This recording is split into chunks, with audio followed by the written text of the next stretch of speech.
Good evening, friends and colleagues. My name is Brooke Dixon. I'm Managing Director of Delos Delta, and I'm very happy to be introducing you to my colleague Rasmus Bertelsen, who will be giving this keynote presentation for the City of Casey's Smart Casey Innovation Festival. The presentation there is Living Labs, Cities as Spaces to Innovate and Solve Challenges Together. So Rasmus is just going to go to the next slide for me. Before we start, we'd just like to acknowledge country. So Delos Delta would like to acknowledge the Ngunnawal, Ngambri and the Boonwurrung and Wurundjeri people, who are the traditional custodians on the land on which we work.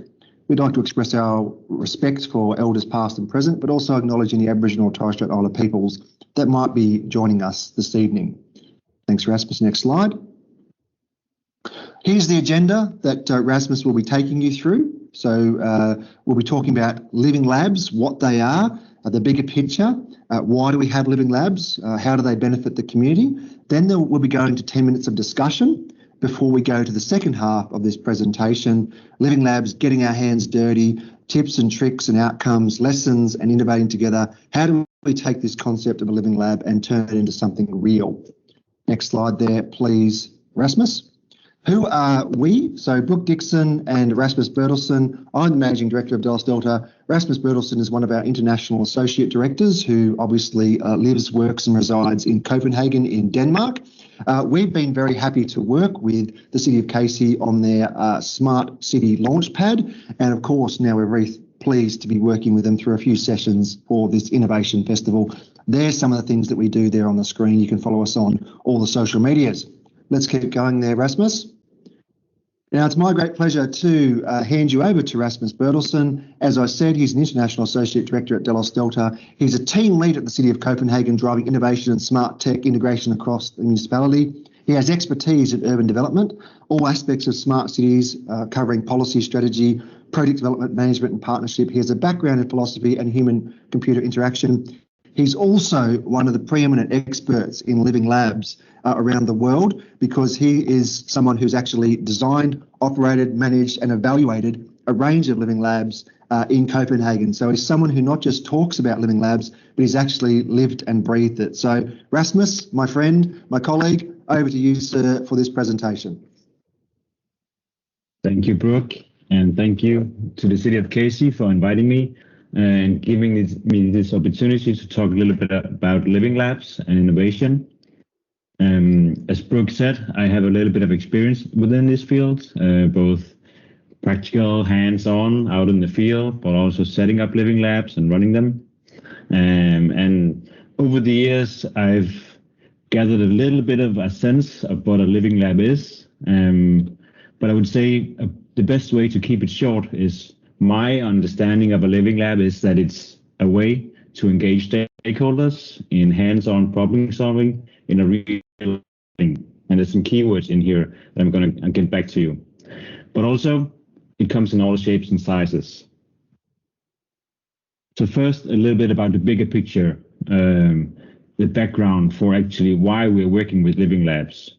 I think an important factor is that cities, rather than nation states, have become the key drivers for growth and sustainable change. Cities and businesses expect transparency and more on-demand services from local governments.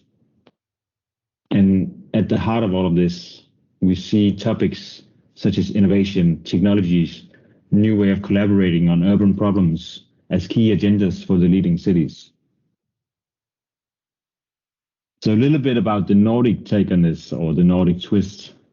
So we've been on a long journey. If we look at Denmark alone, we're among the most digitized countries in the world. We were just ranked #1 in the EU.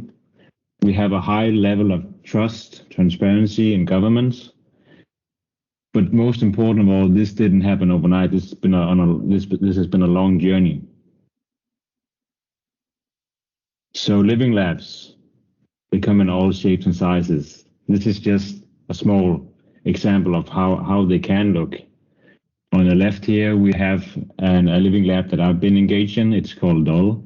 It's a big showroom in an old industrial park of a suburb of Copenhagen, We are vendors within mainly lighting, but also a lot of other smart city solutions come and test the equipment before it goes to market. On the right-hand side, we have an example of a living lab I'm gonna come back to and do a little bit more deep dive into later on in the presentation. It's a fixed area lab, and in the middle we have what we can call the city as a living lab. So if we look across all the different types of living labs, they have some common traits. They have people or end users at their core. It's about testing, trialing, and experimenting. It's about different organizations, different crafts, different skills meeting. It's about partnerships. It's about actually using what you learn and create in the living lab to transform services. Often it's government or local government services. And it's about innovation and innovation processes at the heart of it. So one example, I told you a little bit about it before, is just to exemplify the common all shapes and sizes. This is more of a showroom lab where vendors can come and test before they go to market or have their customers see it functioning in real life. This is a big lab and it has plus 100 solutions, and it's in the suburb of Copenhagen. It's mainly focused on the vendors' needs, not so much the city's needs. Here we have a range of different living labs in Copenhagen that's all about specific needs in specific areas. In the northern part of Copenhagen, we have a lab focused on large-scale district heating, for example. Here's what we can call the city as a living lab, and what if we come back and talk a little about living labs in Copenhagen in a year or two, will probably be the next generation living lab that you will see here. It's about using the entire city as a living lab and addressing the problems and issues where they are, rather than looking at a fixed area. But most important of all is the why of living labs. And I think the key thing, the core issue that the living lab should be built around is to handle actual problems. And it's also problems associated with the traditional innovation process. Because innovation is messy, it's hard, and the living lab can address this by introducing discipline in the innovation process. It's also about why do we actually call it a living lab? It's because the real life is much more complex than the confined space of a white coat lab where you can make all the best plans, but once you get out into the reality, they don't work.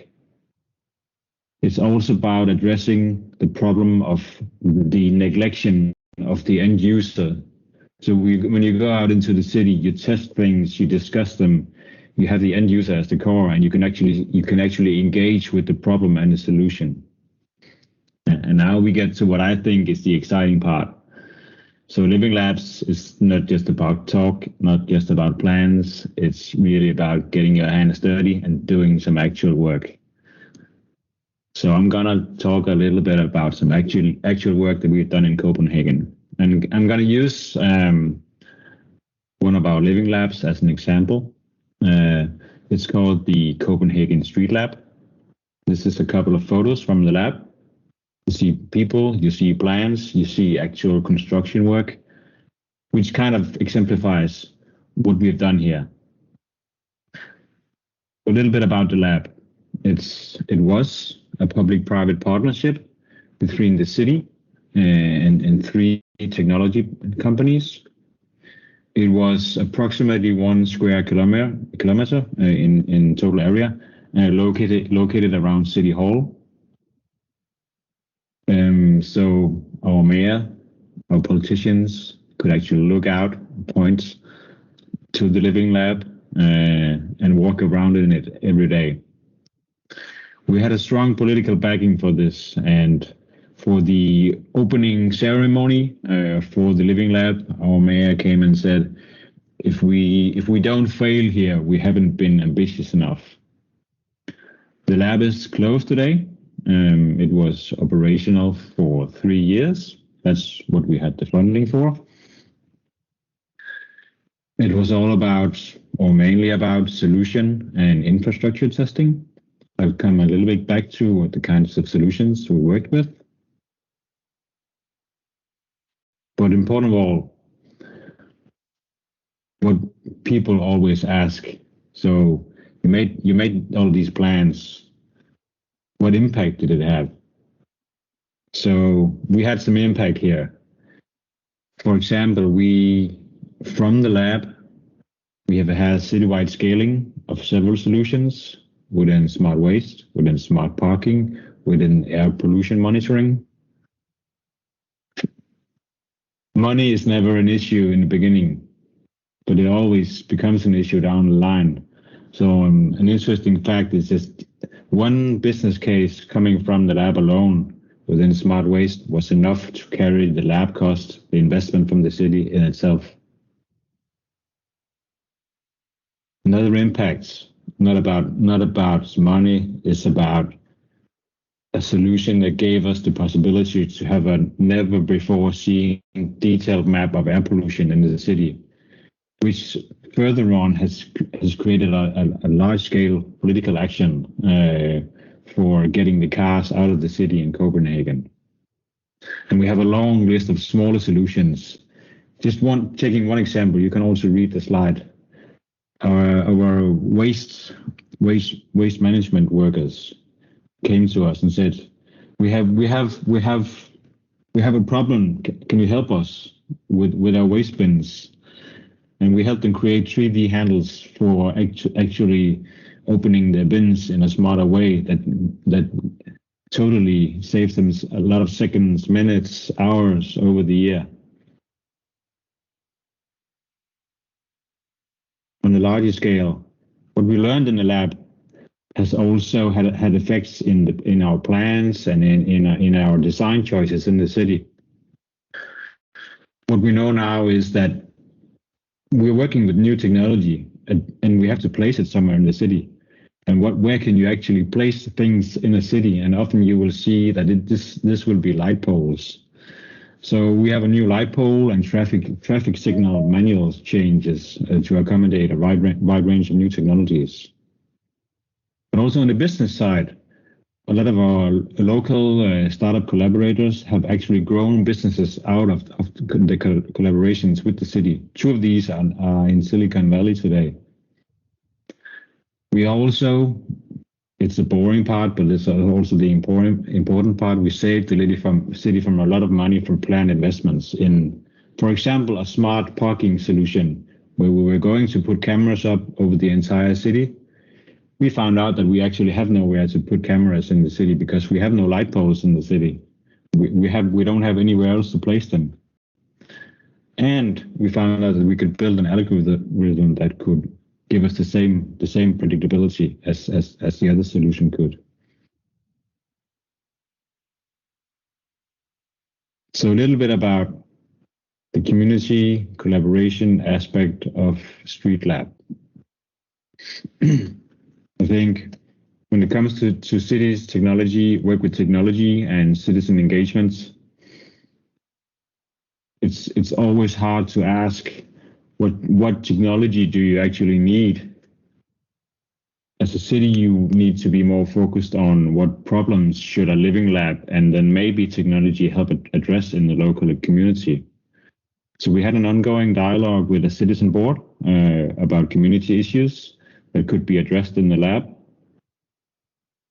We had open citizen tours with dialogue about community issues and needs. An interesting fact from this was that every one of these tours, someone would point at a Wi-Fi hotspot mounted on a wall or in a pole somewhere and say, "Why does it have to be so ugly?" And this is just a small thing, but important thing that is about aesthetics and it's about the everyday experience of the public space that we don't want to plaster with technology.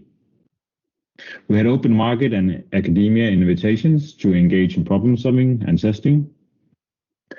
We had a partnership with a real accelerator program with experts within business growth which had also had seed funding for the best solutions to go to market. We've had PhD research collaborations, and we have had collaborations with cultural and learning institutions, which are also placed in the actual area.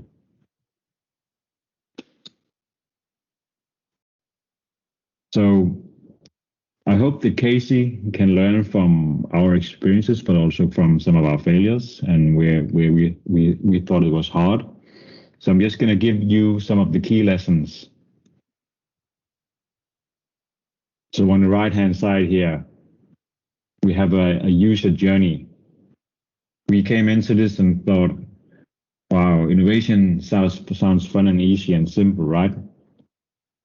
When we actually started to track and map our processes from going to an idea to actual testing and implementation, there were so many steps that we had to be aware of.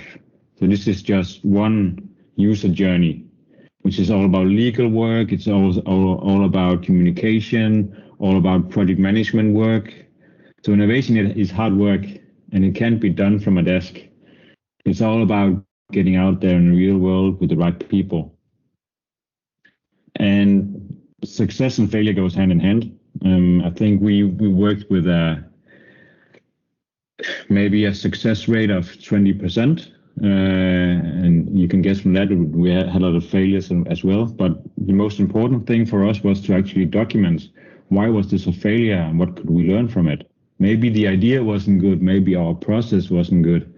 Maybe we weren't ready. Maybe the technology weren't ready. And I think at the heart of all this is to remember that innovation is a tool and craft. It's something you have to be disciplined about. It's something where you really need to think about your processes. And I think as a city, you have to be really, or municipality, really aware of your role.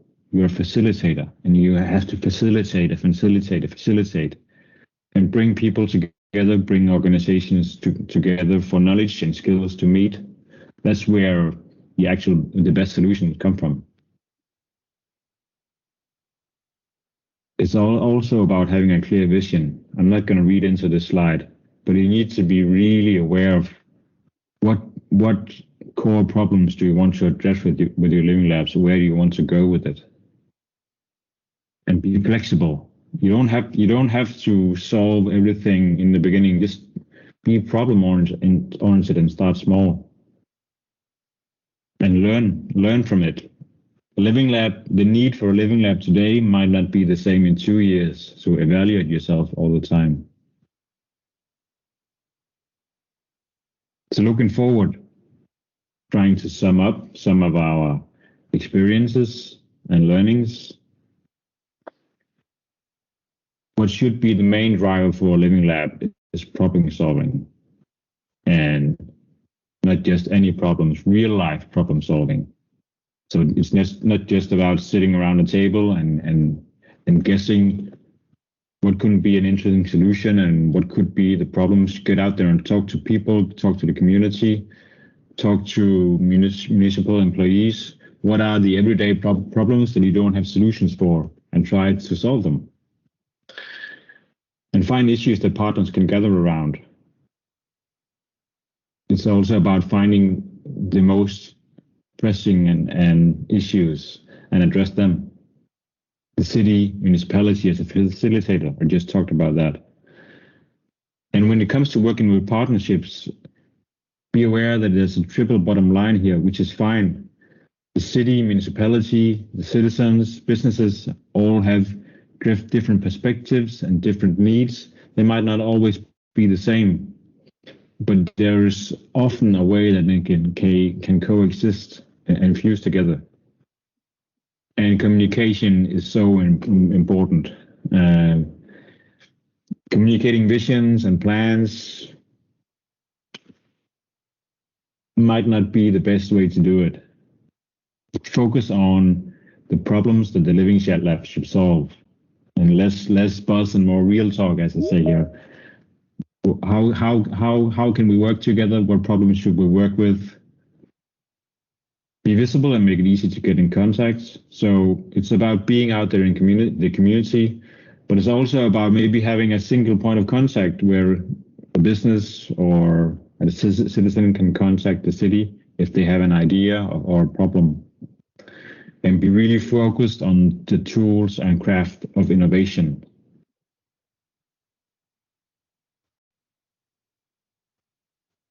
So Casey, I hope that you could use some of this and have a good discussion with this as a background. And I look forward to following your work with Living Labs and innovation.